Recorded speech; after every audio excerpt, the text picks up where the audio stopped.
Hello, everybody. Good afternoon, good morning, good evening, wherever you are. Welcome, welcome. It's so exciting to talk to you today.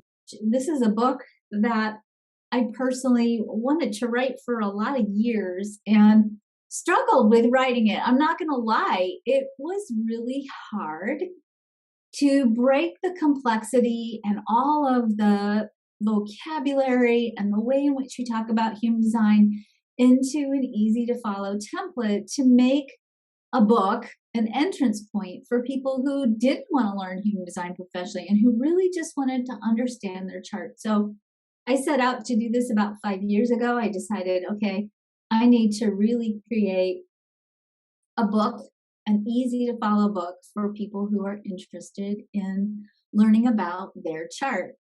My publisher, Randy Davila at Hierophant, wanted me to write. I hate the title of these books, but you'll appreciate it. You know that if you've ever read any of the Idiot's Guides, he wanted to basically write what was kind of an idiot's guide to human design. And I thought, okay, that is just not going to happen.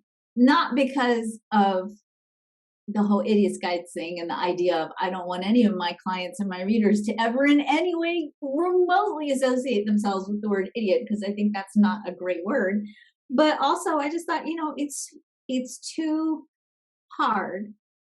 And I think honestly a little bit dangerous to use human design as a labeling system, which is what I see a lot of people do. If you're a this, then this. If you have this, then this. If you're a this line, then this. I see that happening a lot in the human design community, whether you're talking about marketing or whether you're talking about relationships. And what I also see is that sometimes those ways of talking about parts of a chart, not a whole chart, parts of a chart, become kind of limiting labels. It's really easy for us to want to label ourselves. I think we have a longing for a personality assessment system that's just like, oh, I'm a this, this, this, and this, right? We have a lot of systems like that. And I'm not saying there isn't merit to any of these, all of these systems. But the thing about human design is it's a dynamic interface. It's the map of how you interface with your creative abilities. It's the way in which through your unique creative abilities, you interface with quantum field, with the cosmos, with unlimited possibility. And when we start labeling ourselves, I think we start to shut down the dynamic nature of who we are and certainly the dynamic nature of how our chart operates. So the challenge was really difficult. It was really difficult to say, okay, how do I write an introductory book for human design that's simple, that's clean, that makes sense, but that doesn't influence people to drop into labeling themselves. So what I did was I used a process that I experimented a lot with on teleseminars and webinars and classes. Not teleseminars. We don't teach teleseminars anymore.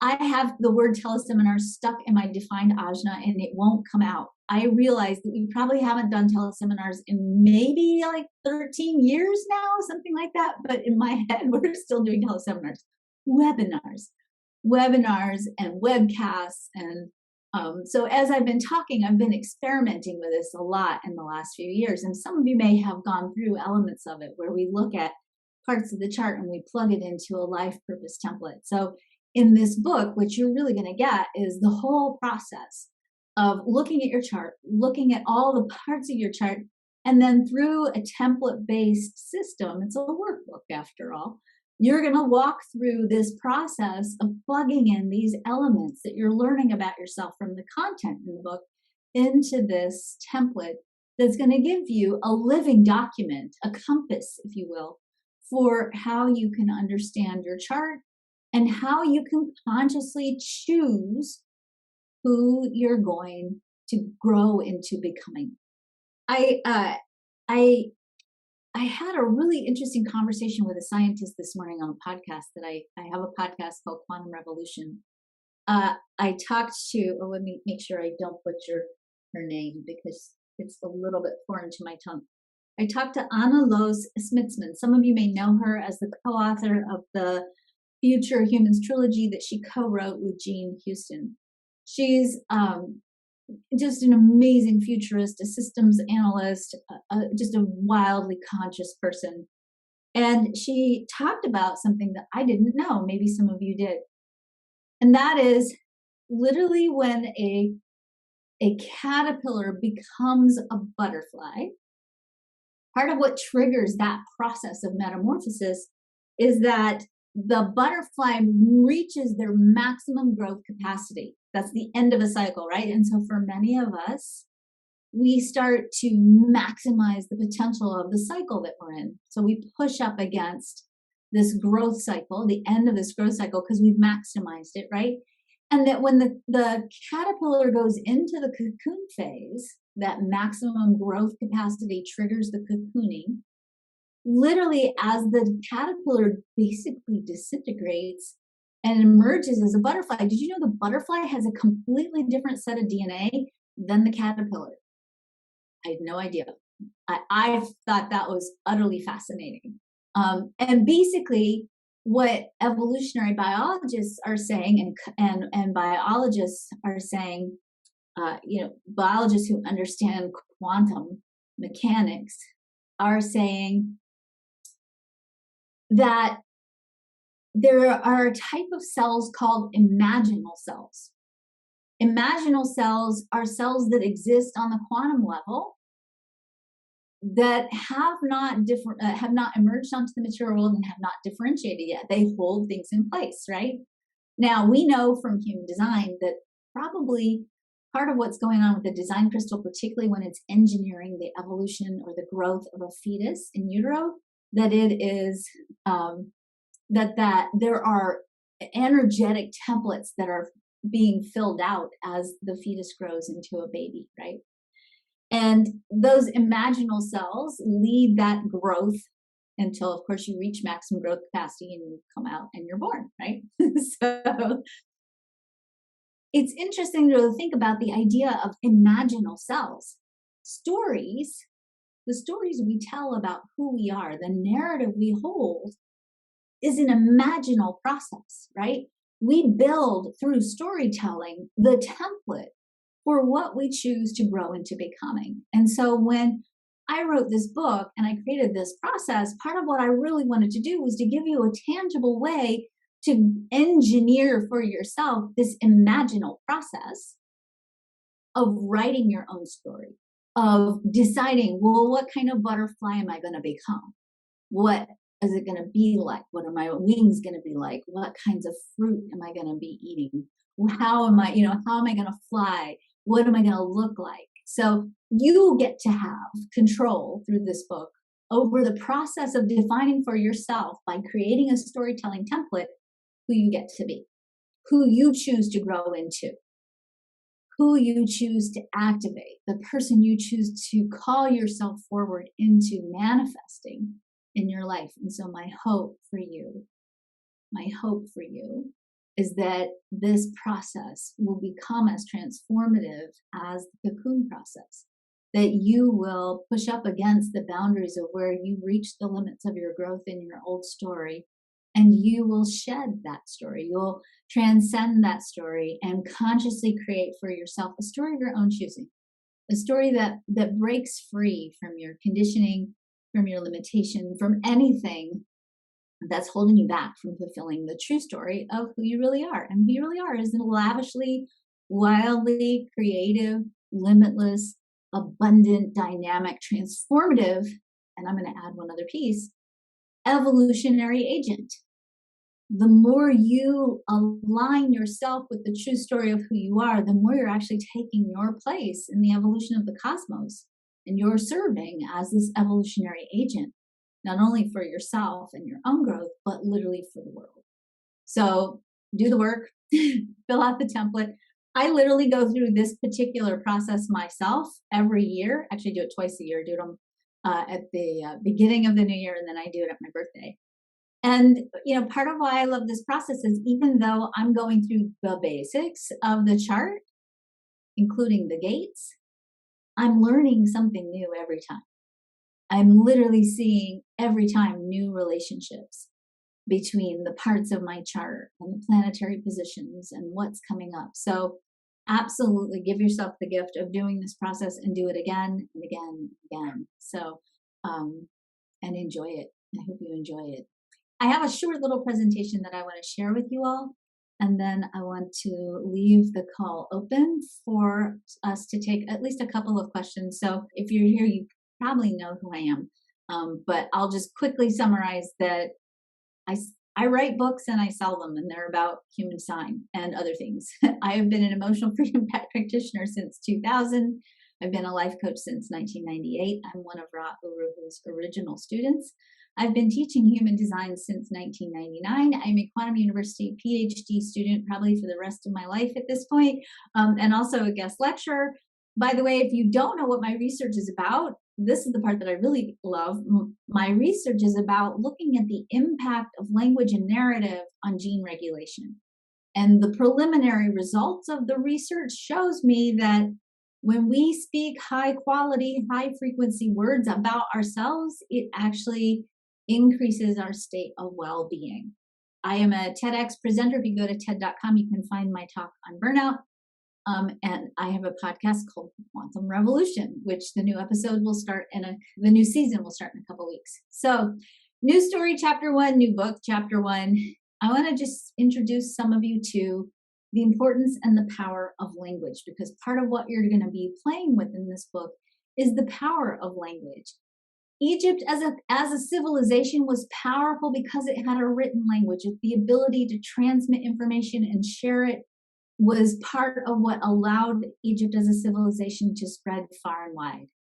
One of my very favorite words in Hebrew is the word devar. And any of you who know the language Hebrew, if you speak Hebrew, Hebrew is a funny language because every word has about 5 different meanings. So in Hebrew, the word devar is the word for word, but it's also the word for thing. And if you go back to the Old Testament or Torah, if you're Jewish, you know that in the beginning, in the Garden of Eden, Adam was tasked with naming all the animals, and it wasn't until he named the animals that they took form. I recently learned, by the way, from a beautiful woman who, Ojibwe woman, or I'm going to say this so wrong, and I apologize, Anishinaabe, which is the actual name for the Native American people who live in Wisconsin, that in their origin myths, the first person on the planet also was tasked with the job of traveling the world and naming all the creatures. And the first person actually traveled with their brother, who was a wolf. So a wolf and first human traveled the world naming all the animals, which I thought was kind of interesting. Words create, they endure, they allow for unity, they transmit, they are the interface between the divine and the human, they are power, they translate the infinite to the finite, they are the code for a story, and they carry frequencies of energy. The words we choose and the words we use are incredibly powerful. And as I said, literally our DNA responds to language. We can take the syntax of language, which, by the way, is universal across all languages. The syntax is universal. We can take the syntax of language, program it into radio frequency waves, and actually splice DNA with language. That's pretty mind-blowing, meaning you don't have to use little bits and pieces of laser equipment. You can splice it with words, basically. We know that when we look at the language that we use and the energy and the frequency of the language that we use and how it impacts DNA, we know that on our DNA there are protein codes called epigenes. Those epigenes contain your ancestral memories, and they can contain the ancestral memories for up to 14 generations. So your DNA is being regulated in some cases by proteins that hold the stories of your ancestral lineage up to 14 generations before you even got here. And we know that when we change our story, when we change our language, we actually can cause those epigenes to behave differently and to regulate our DNA in a different way.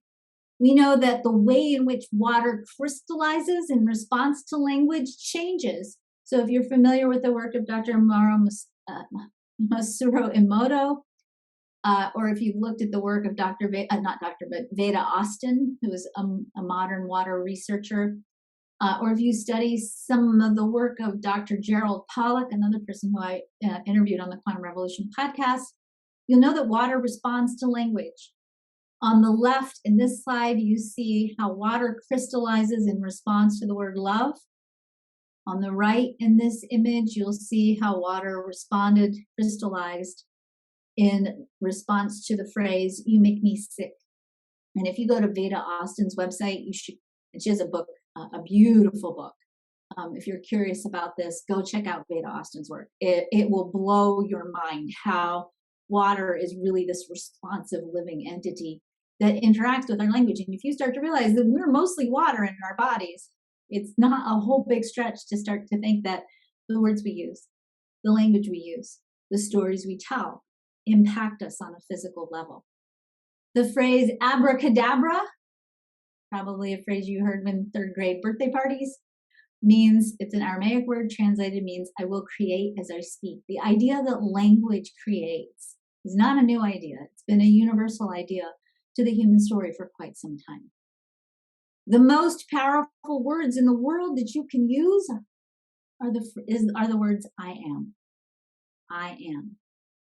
And actually, when we use the phrase I am, it's kind of interesting because I think English is not a good word. It's not a good language to use the phrase I am as effectively as some other words. We have a tendency to say I am a this or I am a that. We tend to define ourselves by very static things, right? I am French. I'm not, but I am French. I am German. I am a woman. I identify as a woman, right? I am a woman. We tend to define ourselves by very static ways of speaking. Even when we say, I am wealthy, we're kind of not able in English to capture the full power of the phrase I am. So I do want to invite you into exploring the idea that the things you declare yourself to be are actually fields of information. And in those fields of information are contained all the different potentials for how that field could manifest. And so for you to really effectively use your language as a creative agency or creative agent, you have to be mindful that the way in which you're defining yourself is by defining yourself as what you are becoming or who you as a field of information. So I'm going to break this down into a really practical exercise. We have a tendency to say things like, I am powerful. I am aware. I am deliberate, right? I am creative. Those are actually pretty static ways of using the phrase I am. So if we, instead of saying I am powerful, we say I am power, we actually energetically embody the information field of power versus saying I am powerful. We say I am creativity. You see how that feels different? Doesn't that right there just saying I am creativity versus I am creative? Creative is very fixed, right? And most of us are bringing our conditioning to the table when we say things like I am creative, right? But when we say I am creativity, immediately right there in that statement, we're occupying that information field that is creativity, and it is filled with an infinite number of potentials. And then we can consciously choose which one of those potentials do we feel good and aligned with. So I want to invite you to explore the way in which you speak. And when we start talking about I am and using the phrase I am, I want to encourage you to make sure that you're speaking from the field of information of who you are and who you seek to choose to grow into becoming, and to really define yourself as a dynamic expression of source and not a static one. I really like, there's a quotation from Buckminster Fuller, and he says, this is paraphrasing, it's not exactly what he says, but he basically says, I don't really know what I am, I just know that I'm a verb. So be a verb. Be a verb. So I am is what you create and the direction of your life. We see that in the G center, right? The voice of the G is I am. It's also the center for direction. And of course, our direction is deeply influenced by love, because it's also the center for love, right? So the G center is the center for love and direction. and the direction we take ourselves, the story we tell about who we are calibrates the I am, right? And from that place, we set our course for what we end up creating and attracting into our life experience. I want to just quickly go through what I like to call the basic components of the creative process. Some of you may have heard this before. If you have, I want to invite you into listening to it with a new, fresh mind and a learner's perspective. Because every time you hear this, you'll hear a different aspect of it. You'll get a different sense of what it really means for you. And truly, really understanding this aspect of how we create, how we translate infinite potential into the story of who we are in this lifetime is regulated by all of the parts of this process that I'm going to outline for you. And the more you can actualize your ability to really fulfill this process, the more sovereignty you have over your life and your creative process. So I'm going to go through the basic building blocks of the creative process.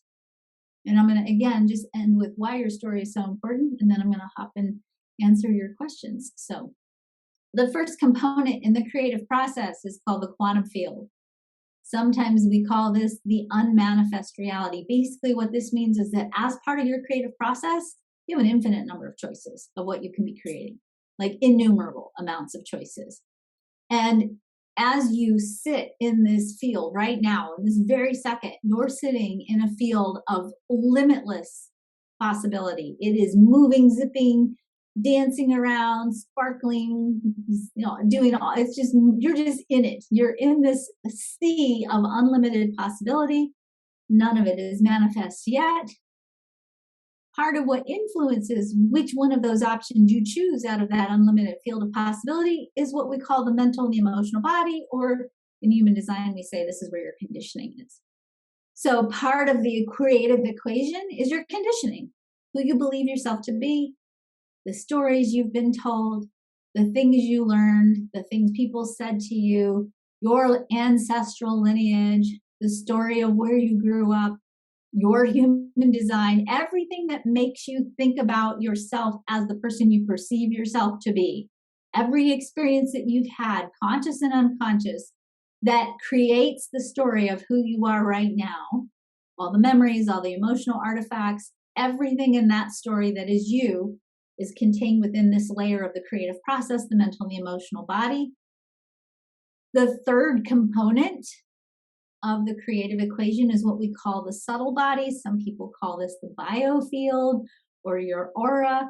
Basically, you have an energy template, an energy field that is holding in place your life right now, or everything that's just like recently coming out of your life right now. So you have this energy template. It's kind of holding your physical life in place. So if you just had a cold last week, but now you're getting over it, your body might not be experiencing the cold anymore, but your energy field might have the artifacts of that cold drifting out of it. If you're about to attract your soulmate into your life, if you go see somebody who's really good at reading energy, they might be able to say to you, hey, it looks like somebody's coming into your energy field. Pay attention because you're about to meet your soulmate. Right? So we have this energy template. If you work with homeopathy or flower essences, Jamie brings us in the quantum alignment system, Jamie brings us all these custom blended flower essences. And if you want to work with those, you can contact Jamie and have a personal session with her, and she'll craft a specific energetic formula for you and your energy field to help you make sure you take good care of this template so that it's creating in your physical world the manifestation of your intentions and it's healthy. The last but not the least component of our creative process is the manifested reality, your life right now. So everything in front of you that's in tangible material form is the end result of all these components working together. If I was going to turn this into a much more simple way of talking about it, this is my favorite slide. I should probably just start with this slide, but I like to break it down into all the parts. You are in this very moment sitting in a quantum field of infinite possibilities. Your life right now has a filter. That filter is the story that you tell about who you are, including your human design. That filter influences which one of those possibilities are you plucking out of the quantum field and manifesting into your current reality. Consciousness is the rocket fuel that creates. And of course, we know from quantum physics that the building blocks of matter, the things that make up the material world in front of you, your desk, your computer, your phone, your wherever you are, those material things, those manifestations are made of quantum particles, right? Some of you might remember in second grade when you learned about atoms and you learned that mostly atoms were space. I don't know if any of you had this experience, but I certainly did. I remember looking at my desk for a very long time trying to figure out, how is there space in this thing? I don't get it, right? We know from quantum physics that quantum particles, the building blocks of matter, operate in two different ways. And when we look at them from a scientific lens, we can either measure the movement of a quantum particle, so we can measure it moving, or we can measure the location where it is, but we cannot measure both at the same time. And part of what happens is when we try to measure where something is on the quantum level, to know where we're going to look for it, we have to have an expectation. And if we have an expectation, what we see is that quantum particles behave in such a way as to meet our expectations. So if I think it's going to be over to the left and I have an expectation around looking for that particle somewhere over to the left, it's going to show up over there. If somebody else comes in and says, no, it's going to be over here by the right, that expectation about it being over by the right is going to show up for that person in the way that they expect it. So movement, a quantum particle or a quantum wave, is pure potential. Location is manifestation. And of course, expectation is what causes the potential to drop out of movement into manifested form. So meaning is what determines, or expectations and meanings are what determines what we manifest. The meanings that we have are determined by our conditioning field, the mental and the emotional body. If we want to create a different state of well-being, or we want to manifest something different in our life, we have to change the meanings we have. Well, what does that mean? That means the stories we tell about our lives determine what we create, which potentials we actually activate and manifest out of the quantum field. So I'm going to show you an example. Some of you may have done this exercise with me before. I want you to, for just 30 seconds, I'm just going to give you 30 seconds. 30 seconds, I want you to write down, when you see the word creativity, I want you to write down everything you think of when you see the word creativity. Write down everything that comes to you when you think of the word creativity. And some of you, if you've done this before, you might put down something different this time. So what does it mean to you when I say the word creativity? So some of you are putting down words such as expansiveness, fun, possibilities, color possibilities, inspiration, inspired thought, lightness, breathing, flow, possibility, colors, creating whatever I want. Look, there's a lot of colors in here today. You should get colors. That's a good one. Inspiration, money, life, art, music, health, writing, changes. Good. Spark. You all are really creative, and we all are really creative. And I love that you have these beautiful sort of sparkly meanings around the word creativity. I will tell you that for me personally, these are my meanings. I battle with this word a lot. That's why I pick it to share it. I grew up thinking I was not creative. And I grew up thinking I was not creative because in second grade, when we did art, I was the kid that could only draw stick figures. Okay, so I sat next to the girl, we all remember the girl in second grade, right? Who could draw these elaborate horses, right? And you would be like looking at her picture like, how the heck did she do that, right? And I'd be like, stick figures. Now, can I just contrast that with the fact that when I was in second grade, I had strep throat like the whole year, which I loved because that meant that I got to stay in for recess. I hated recess more than life itself. I hated recess. I'm an introvert. I got to be alone in the classroom. My teacher would take the dust jackets off all the books in the classroom and staple paper in there. And I wrote novels during recess in second grade. So it's interesting to me how I internalized the message, I'm not creative because I couldn't draw horses, but yet I was spending every recess writing novels, right? So I want to invite you as you think about the word creativity, which is just a neutral concept, right? Creativity is just the ability to make something, right? I want you to think about what meanings do you have around the archetype of creativity, because those meanings are part of your story. And you might be manifesting those meanings in different parts of your life. And this is true, by the way, of all the archetypes that comprise the story of who we are. The archetypes we hold about well-being, physicality, embodiment, money, relationships, success. All of those things are just neutral ideas until we give them meaning. And it's those meanings that we internalize and weave into the story we tell about who we perceive ourselves to be that are determining which of those quantum potentials out of that unlimited field of possibility you're dropping into your physical reality. And so when we talk about write a story about who you are, a story of your own choosing, a story that's big enough and juicy enough and compelling enough and true enough to call you forward, that's not just an exercise in creativity. Okay, that's a creative act of such a potential that through that process of writing a story consciously and deliberately that tells the truth about who you are and who you want to grow into becoming, you're literally setting the stage as you push up against the edges of the limits of your growth and the cycle that you're in right now. You're setting the stage for what kind of butterfly are you going to grow into? How are you going to metamorphosize the life you're in and emerge as the person you have sovereignty over being? That's the importance and the power of storytelling, which is why in the book, I walk you through a very deliberate process of writing your own story, of reclaiming for yourself sovereignty over who you decide you get to be, who you decide you want to grow into becoming, who you decide you want to embody in this lifetime so that you get to choose.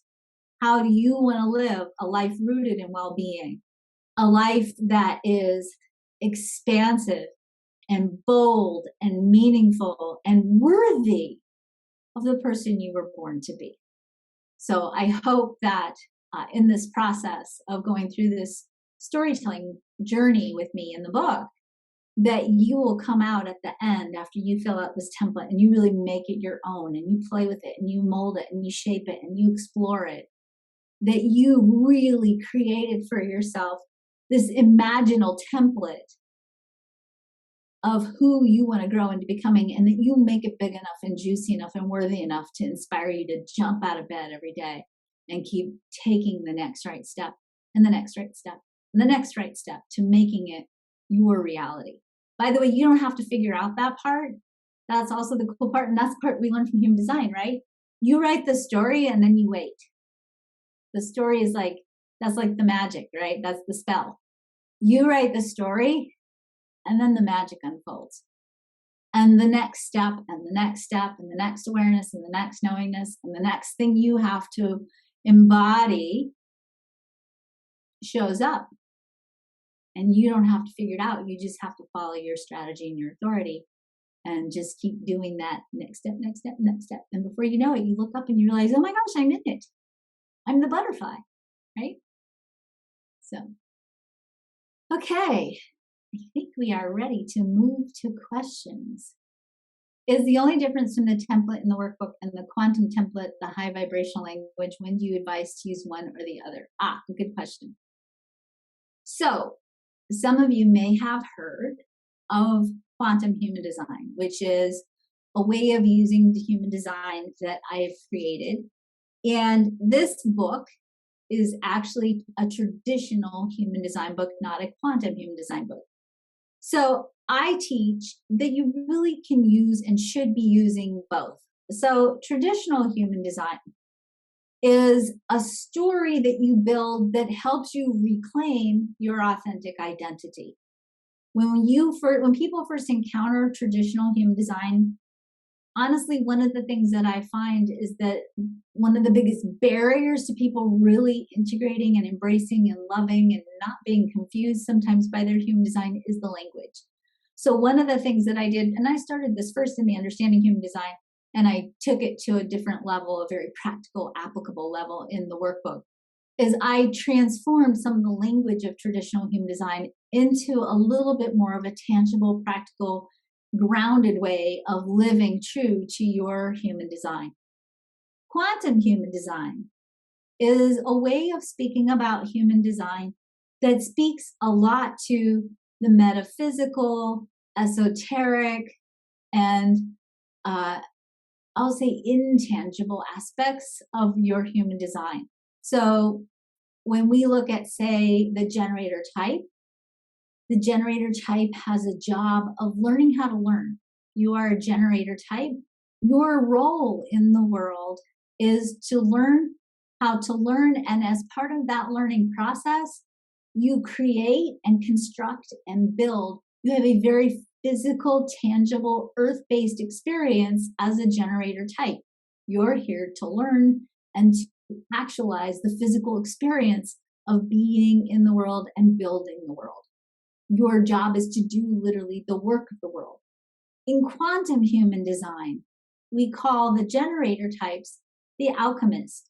So when you get really good at being a generator, when you understand, I'm here to respond, I'm here to learn, I'm here to experience stair-step learning curves of growth, I'm here to learn how to work with frustration as a creative force and how to learn how to interpret frustration in such a way that it really supports me in knowing what's my next right step. When you really understand that, then you start to move into a more evolved expression of the generator energy. And that more evolved expression means that you stop being married to the physical, tangible aspects of human design or of your type. It's not so much about the work of the world or doing the right work of the world. And your process becomes now about translating that spark of divine inspiration into form. So that's a little bit more complex and a little bit more esoteric and metaphysical. So in quantum human design, we talk about some of those more intangible aspects of your type and your energy role in the evolution of humanity. You need both. You really need both, especially right now, because right now, sort of on a consciousness level, we're kind of bridging between these two places, right? We have this very physical, tangible, grounded, materialistic way of being in the world, the part that has to pay the bills and go to the grocery store, right? Has to have relationships and children and all that stuff. And then we're also sort of spanning into this other piece, right? This other place where we're imaginal selves for the future of humanity. We are forming not only our own personal butterfly energy template, but we're also forming the energy template of what we're growing into becoming. The Human Design Workbook is the beginning of that story. It's also the place, no matter how advanced you are, it's also the place that every time you go through a growth cycle, you come back to. I think one of the things that I really got clear on in the last few years, and I'll say this in part and parcel because in my own life, I've had, just as many of us have had on this planet in the last few years, some pretty significant challenges. In the last couple of years, my husband has had 2 different cancer surgeries. I've had to move my child out of a school where there was a lot of bullying. We've just had a lot of personal stuff going on, and some of you may have had that as well. Also had a lot of cycles of growth in business and lots of other different ways. And what I've learned is that every time I go through a cycle of growth, the answers for how do I grow in my resiliency and strengthen my ability to pivot and be in response as a manifesting generator to what shows up is not in, oh, what's my Chiron? What line is it in? What direction do these arrows point? The answers are never in the complexity and the subtleties. The answers are always in the simplicity of trust, wait, breathe, rest, see what shows up, feel what that feels like, and then respond to it. And why I wanted to really bring us all back to, hey, let's have a beginning conversation about human design, is that I think sometimes in the attempt, and this might not land right for you, but I think this is kind of true. Sometimes in the attempt to understand, we go to our heads to figure it out, right? We want to know this subtlety and that piece and this little piece. And we forget that the answer, and human design teaches us this, that the answer is in the waiting. It's in the process of being present to what shows up, to being present, period. And that every time we grow and every time we go through a cycle, we have to recalibrate back to that place of, oh, the stillness. Oh, the waiting. I'm about to enter into a new cycle that has, because it's new, a whole bunch of unknowns associated with it. I need to be present. I need to wait. I need to hear. I need to feel. I need to sense. And so this book is about reminding you of that piece. And if you really want to be like ahead of the game, stay tuned, because in December, I'll release another book about quantum human design. That'll be more of a professional reference guide. That I would do this book. I would go through this book and I would do it. And I would do it with a beginner's mind and with the awareness that the simple answer is always the best answer, especially when we're in crisis. So, all right. Okay, good. All right, Lisbeth says, would it be helpful for parents to utilize this with their kids? Yes, absolutely. In fact, that was one of the things that I thought about a lot when I put it together, because I have 8 children, 7 of them are adults. I have a 13-year-old projector at home, and I wanted to really give her something to think about with her own design, because she has a lot of questions and she really loves to explore her design. And this was a very good tool to help her understand herself as a projector and to really learn all about the nuances of what does that look like in the context of relationships? What does that look like in the context of her energy? What does bitterness really mean? And how does she manage herself so that she can roll with those energies? So absolutely, I would strongly recommend that this is a good book to work with, especially with teens. Okay. Erin says, I've heard you talk about the 6-2 having more of a fixed life plan. Can you expand on that? So in human design, there are 6 lines in the profiles. There are 12 profiles, and the profiles are comprised of 6 different lines in various combinations. If you have a 5 in your profile or a 6 in your profile, you have what we tend to call karmic destiny. Another way of saying karmic destiny is that you don't have as much wiggle room on your life path. There are more fated or synchronous things that happen for you. Please know that if you are not a person with a fixed profile or a 5-line or a 6-line, that does not mean that you're just here for fun and you don't have a reason or a purpose for being here. Okay? It just means if you're a 5th line or a 6th line, part of your purpose is going to feel a little bit more like you don't have as much choice. Here's how I might use it as in a metaphorical way. If you're a 5th or a 6th line, I might say life is a buffet, and the 1st line, 2nd line, 3rd line, 4th line, kind of, you all go to the buffet and you eat from the buffet. The 5th line and the 6th line is going to go to the buffet and they're going to order off the menu. That's kind of the difference. There's still choices, and there's choices for both. But when you're a 5th line or a 6th line, you don't have quite as many choices. Aaron Pedro says, it's the only difference from the template on the workbook and the quantums. You already asked me that. Number 2, you mentioned in a beautiful podcast that quantum human design is for the already initiated, although I believe people who are not initiated feel very inspired to meet with their highest versions of yourself. Would you suggest that we only use quantum human design with the non-initiated? So Pedro, you'll understand this. I have the 50 in line 4 in my chart. That means I don't like rules. And you're wanting me to make some rules here. I'm going to tell you, go where you feel drawn. I certainly would say, and I would strongly recommend, work with traditional human design, especially if you're in the beginning of your human design journey.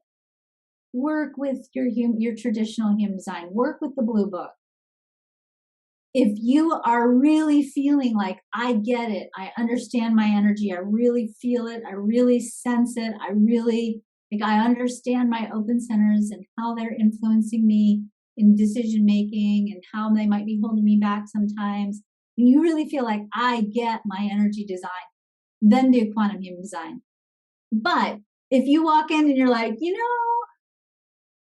I want to do quantum human design, I don't even want to look at traditional human design, and that's your path, then follow that path. I'm not going to give you a rule, but I would say a guideline might be start with traditional human design and work your way up.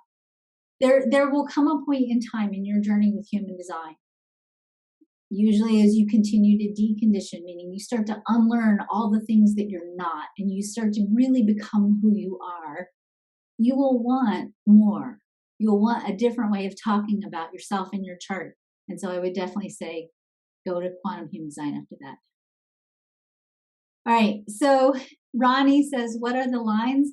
So the lines, I talk about the lines in the book.